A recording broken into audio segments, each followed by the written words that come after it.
इस विधानसभा में जीत की हुंकार भरी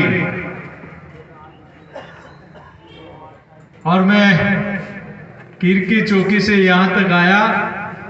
जो जोश लोगों का दिख रहा था, जो चमक आपकी आंखों में दिख रही है, अब की बार जीत करारी है।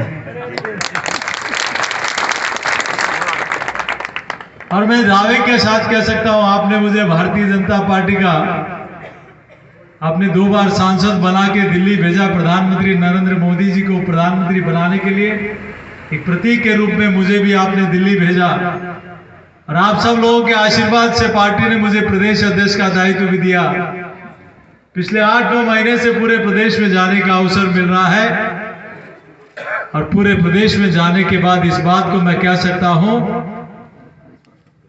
कि अब की बार बीजेपी सरकार, भाजपा सरकार 2023 में रिकॉर्ड बहुमत के साथ भारतीय जनता पार्टी की सरकार बनने वाली है।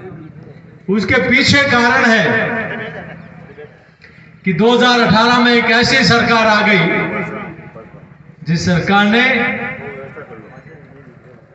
वादा खिलाफी की, जिस सरकार ने झूठे वादे किए, जिस सरकार ने जालसाजी की, जिस सरकार ने ठगी की, जिस सरकार ने भ्रष्टाचार किया, जिस सरकार ने महिलाओं की सुरक्षा नहीं कर पाई, जिस सरकार ने देश में सबसे ज्यादा पेपर लीक किए, जिस सरकार ने सबसे ज्यादा साइबर क्राइम जिस सरकार में हुए, जिस सरकार में सबसे ज्यादा बच्चियों के साथ दुष्कर्म हुआ, जिस सरकार में सबसे ज्यादा महिला अपराध हुए, जिस सरकार में सबसे ज्यादा दलितों पर अत्याचार हुए, जिस सरकार में सबसे ज्यादा आदिवासियों पर अत्याचार हुए, इसलिए अब राजस्थान की जनता कमर कस के बैठी है कि ईवीएम मशीन आएगी सामने, कमल का बटन दबाना है, कमल का बटन दबाना है। आप हमें झूठ और धोखा दोगे, हमें धोखा दोगे तो राजस्थान की जनता और कपासन की जनता आपको धक्का देगी हमेशा हमेशा के लिए कि जाइए, ऐसे लोगों की जरूरत नहीं है। और मुझे आश्चर्य होता है, आज प्रियंका गांधी जी चित्तौड़ की धरती पर आई है। मैं उन प्रियंका जी से पूछता हूं, बेटी हूं बेटी, लड़ सकती हूं। राजस्थान में दुष्कर्म के मामले में राजस्थान देश में 1 नंबर पर पहुंच गया। अच्छा होता इन बच्चियों के साथ दुराचार अत्याचार हुआ तब आप उनसे मिलने आ जाती।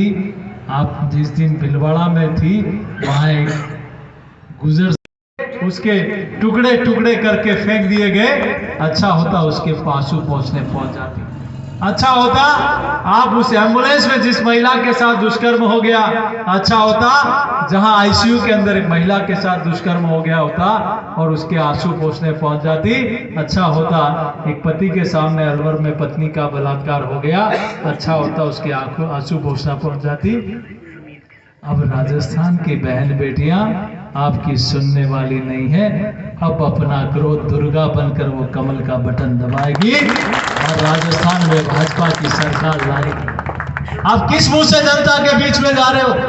आपने 5 वर्ष राजस्थान की जनता को धोखा देने के अलावा कोई काम नहीं किया। आप किस मुंह से जनता के बीच में जा सकते हो? आपने कहा बेरोजगारी भत्ता देंगे, वो नहीं दिया, लेकिन पेपर लीक का 10 लाखों युवाओं को दिया। अब युवा कमर कस के बैठा है कि कब 25 तारीख आएगी और इस कांग्रेस सरकार को ऐसा सबक सिखाएंगे कि आने वाली 7 पीढ़ियां युवाओं को धोखा देना भूल जाएगी। क्या मजाक बना रखा है? कितने युवाओं ने आत्महत्या कर ली, कितने मां बाप के सपनों को चकनाचूर कर दिया आपने। आज किसान सम्मान निधि की हम लोग बात कर रहे हैं। 19,422 किसानों की जमीन नीलाम होने की कगार पर है। हनुमानगढ़ का सोनलाल करेल किसान, जब मैं हनुमानगढ़ गया तो उसकी पत्नी आई और मेरे सामने आंसू रोके तो नहीं रुके, बोले भाई मेरे परिवार के साथ ऐसा हुआ। वो सोनलाल जी एक पत्र लिखकर मुख्यमंत्री को कि आपने जो वादा किया था कि मैं कर्जा माफ करूंगा, आप कर्जा माफ नहीं कर पाए, एक लेटर लिखा और मोबाइल पे लाइव आत्महत्या कर ली, उसका जिम्मेदार कौन है? और सैकड़ों किसानों ने ऐसी आत्महत्या की। आपके आशीर्वाद से अभी प्रदेश का घोषणा पत्र बना, हमने संकल्प लिया कि 19,422 किसान की जो जमीन नीलाम होने की कगार पे है, भारतीय जनता पार्टी की सरकार वो जमीन नीलाम नहीं होने देगी। 6,000 किसान सम्मान निधि का पैसा भारत सरकार देती है, मोदी सरकार देती है। मोदी जी ने कहा राजस्थान में डबल इंजन की सरकार बनाओ, 6,000 दिल्ली की सरकार देगी और 6,000 राजस्थान की भारतीय जनता पार्टी की सरकार। मैं गारंटी लेता हूं तुमको, 1 साल के अंदर सिंदरसर फीडर से और मातृकुंड का पानी भी कपास विधानसभा क्षेत्र के लोगों को मिले। इसके लिए मैंने मुझे सभा बनाया था, उस सभा को मैंने रणछोड़ राय भगवान के चरणों में रख दिया और उनको कहा, भगवान से विनती की, हे भगवान आप मेरे लाज रखना, 1 साल के अंदर अंदर इस फीडर से और मातृकुंड का पानी हमारे क्षेत्र को मिले। 1 साल तक मैं प्रयास कर लूंगा और 1 साल के बाद पानी लेकर के भी आऊंगा। जब तक ये पानी नहीं आएगा तब तक मैं सभा भी शीश पर दावे नहीं करूंगा। ये मैंने प्रतिज्ञा ली है।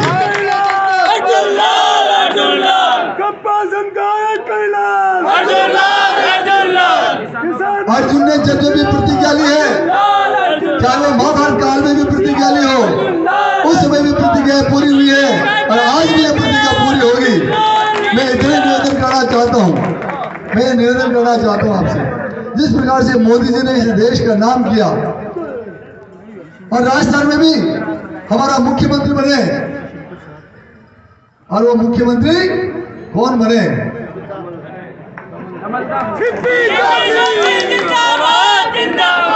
जिंदाबाद जिंदाबाद।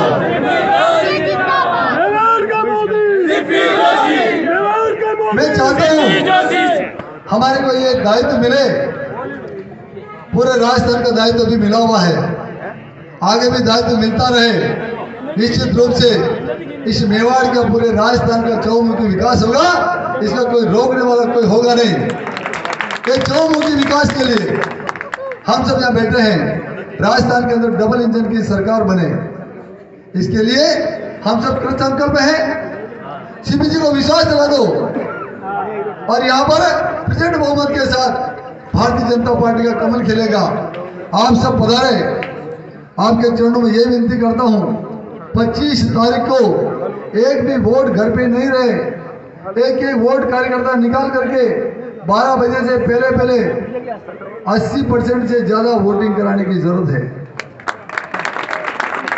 एक आपको खरी बात भी कहना चाहता हूं, सरपंचों के चुनाव होते हैं, कितने % पोलिंग करते हैं भाई? 90%। और MP MLA के चुनाव होते तो 60%। क्या MLA MP भापड़ा है यार? एक को तो आप घी और गुड़ और शक्कर सब खिला रहे हो और मानो हुक्की रोटियां दे रहे हो। ये पैसा कौन देता भाई? सरपंचों को MLA MP देता ना, केंद्र सरकार या राजस्थान सरकार देगी।